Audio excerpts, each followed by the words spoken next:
Бүгін сіздерді өзім менен сен топқа алып бараман. Жолда бара тұрып, қалай бір әулеге, анықрағы Руслар әулесіне дұс келдік.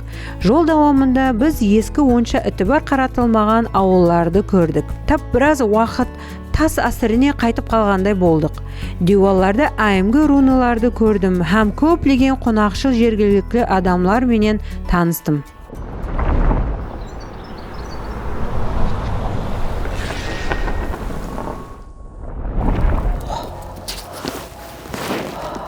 Білесіздер ме, мен қазір қайердемін? Мен қазір әулиедемін. Ауа, мен қазір христианлардың Самарқандта ең үлкен христианский братская могила деген әулиедемін. Сіздер аз ойлайсыз, Гүлжахан, сен бұл жерде не жүрсің түнімен? Мен не себебі келгенім бұл жерге айтайын ба? Мен құр әулиеге келмедім. Бұл әулиеде бұл үлкен жол бар. Бұл әулие Самарқандта, яғни Өзбекстанда, я бұл бәлкім дүнияда единственный әулие, қайерде көп үйлер болып тұрып, адамлар елегеден жасайды. Соның үшін осы әулиеден күнде адамлар өтіп келіп жүреді. Неге дегенде әулиенің ішінде үйлер бар. Адамлар елегеден жасайды. Соның үшін қазір мен соны сілерге көрсетемін. Расын айтқанда мен қаттыға қалтырап қорқытыппан. Бірінші мәрте түнде әулиеде жүрпен. Егер сілерге дым қараңғы болса, тоқтап тұрың. Әулиеге мархамат. Ал біздер қазір Самарқандта ең үлкен братская могила, яғни братский әулие деген жерге келдік. Жүріңіз, көреміз. Әулие. Тап уақыт тоқтап қалғандай сезілетін жер.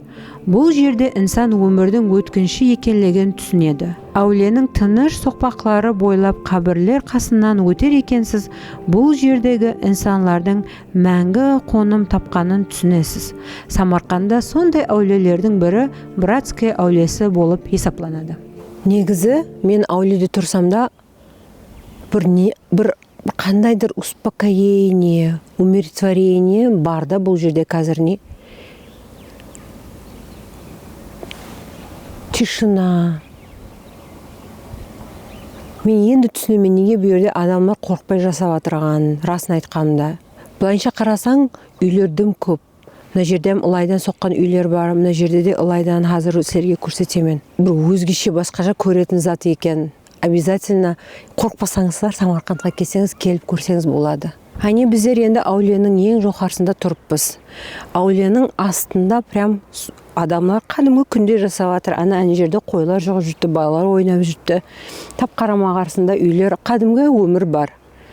Бұл әулиенің не только қарама қарсында бағаны көрсеткенде, прям әулиенің өзіне тип тұрғандай үйлерім көп бұл жерде. Соның үшін бұл әулиеде бір өзгеше де өзім ойлаймын. Қазір азғантамна жердім қорқыншылау жер, бірақ ал құдайым деп тұрппан. Бірақ бір өзгеше басқаша. Мына қараң, мына руиналардай істеп тұрған, зорға тұрғандай, бір холм тұрғандай болып әулие салынған, расын айтсам. Ал не дейміз? Самарқандта ең үлкен әулие?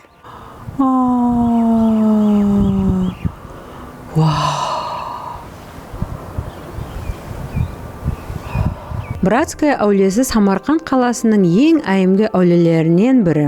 Оның майданы 31 гектар. Бұл жерде шамаменен 10 мың қабір бар.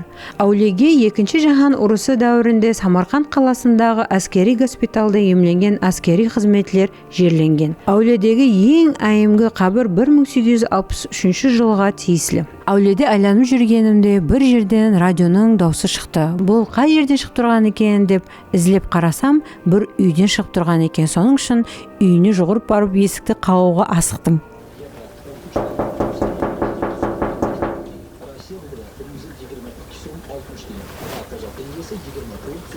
Кто-нибудь есть? Ассаламу алейкум.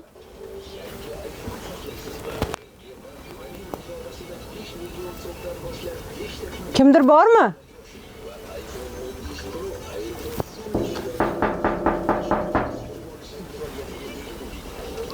Қапыны ешкім ашпай жатыр. Ешкім жоқ ұқсайды соған қарағанда. Бірақ радио істеп тұрды. Ешкім қапыны ашпай жатыр. Майлы, басқа жерлерді ізлеп көрейік. басқа может үйлерді тауып біреулер қапыны ашалар, көреміз. Мен просто сорай жағадым, бұл жерде жасаған қандай болады деп. Біреу радионы естіп жатыпты да, бірақ ешкім ашқан жоқ. Ай, кеттік, жүр.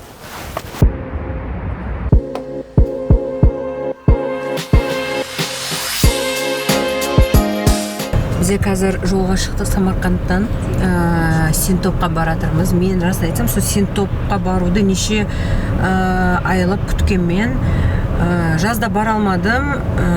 Ну, ешкап, құда қаласы жазда өтеміз, қыстан көру керек. Адамдар ауылда қалай жасап отырған сондай ма?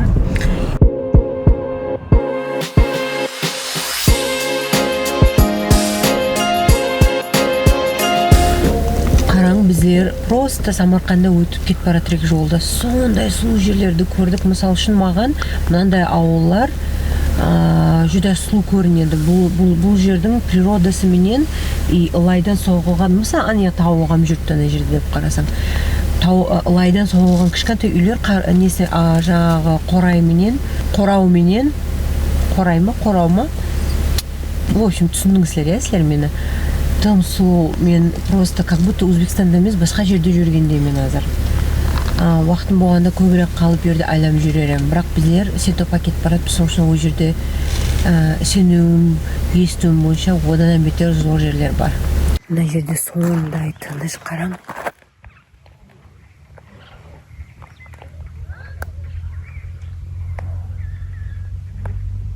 Зора.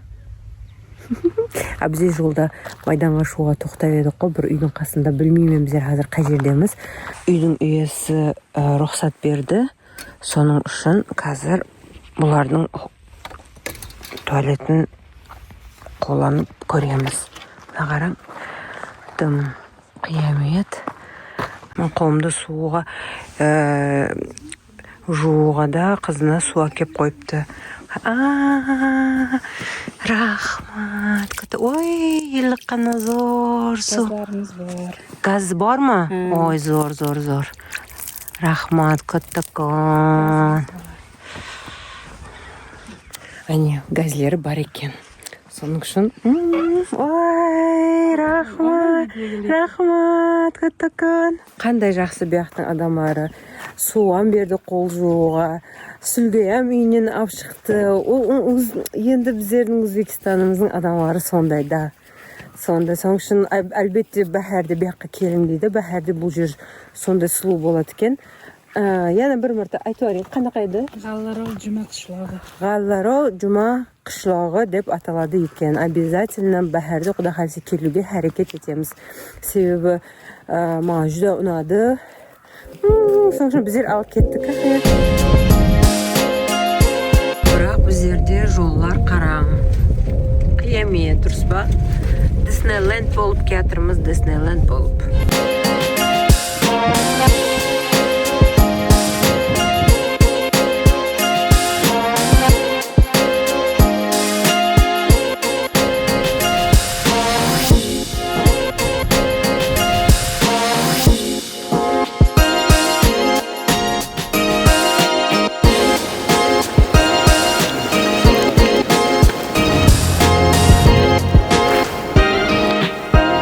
Ауылда да сұп-сұлу болу жүру шарт, дұрыс па? Қаяқты болмасаңыз да, қызлар, әрдайым сұлу болып жүрің. Мен болса біреулердің нервісіне тиіп кеттім. Біздер әзір Синтоптамыз. Мына көріп тұрған су жоғарыдағы ең ескі 2000 жылдың ар жағында құрылған Синтоптан ағып кетірген су. Бұл су бағана төмен бетте алған судың басламасының ортасы деп айтсақ болады. Басламасы құдай біледі қай жерде. Жоғарда бір жерде шығар. Бірақ бүгін туман қатты күшлі болған үшін көбізет көре алмай жатырмыз. Негізі бірақ Синтоп өзі бір сондай су деп ойлаймын. Қалай бұл жерде адамлар таслардың үстінде үй құрып жасаған, бұл маған большой секрет болады, расын айтқанымда. Жүрім, басқа жерлерді көрек Синтопты. Синтоптың ауылдың адамлары өзлері айтады, біздерде уақыт тоқтап қалғандай деп, һәме бір-бірімен ауызбіршілігі күшлі деп. Соның үшінен бұл Синтоп туристлардың арасында популярны болып келетір. Бұл жерлер жүдайым қызық. таслардың үстінде жай құрылған. Қалай адамлар бұл шарайытларменен жасаған? Әсіресе көп үйлер уже бұл жерде құрылғанына 2000 жыл болды. Синтоптың архитектурасы өзгеше есептелінеді. Баяғыда адамлар үйлеріне именно сондай таспенен салатын болған. Біздер қазір Синтоп ауылының ең жоғарысындамыз. Бұл мысалы бір үйдің мысалы деп айтсақ болады. Қазір бұл туристический зона болған, адам тұрмайды. Бірақ бұл үйлер примерно бір 2000 жылдықтың ажағында салынған үйлер. Көп адамлар бұяқта жасағанлар қазір сәл төменге түсіп, уже төменде более современный үйлері құрып, удобстволарменен жасап атыр. Жүздеген жылдың ажағында бұл жерде бір қызық уақия болады. Кімлеген айта алмаймын точно, бірақ біреулер бұл жерде басып келіп, ұрыс болып, әмме затын алып, әммені өлтіріп, бір қанлы саваш болады. Сол уақытта бір кішкентай 10-12 жасар қыз қашып үлгереді. Осы Синтоптан ұзақ емес жерге бір ауылға қашып кетеді. Уақыты менен өті, о қыз өсіп, байға тиіп, бай болып, Синтопқа қайтып, бұл Синтопты басыдан құрып баслайды. Сол қыз, рахмет сол қызға, қазіргі Синтоп рауажланып, ашылып кетті деп айтса да болады. Енді сондай легенда бар, қайдам енді сенбеуін енді өздеріңіз білесіздер. Салам алейкум. Жақшымысыз? Міне, осы Синтопта жасайтын адам, өзінің кешегі менен айланып жүрді. Не дейміз? Біздер ең жақсы маусымда келмеген болсақты да, бірақ Синтоптың көп қызық жерлерін көріп қалдық. Мен және қайтып келемін деп ойлаймын. Бұл жерге как минимум 2-3 күнге келуі керек деп ойлаймын.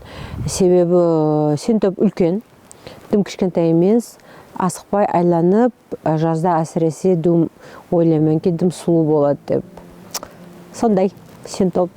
Синтопта айланып жүргенімізде Абдугафур деген местный бір баланы көріп қалдық.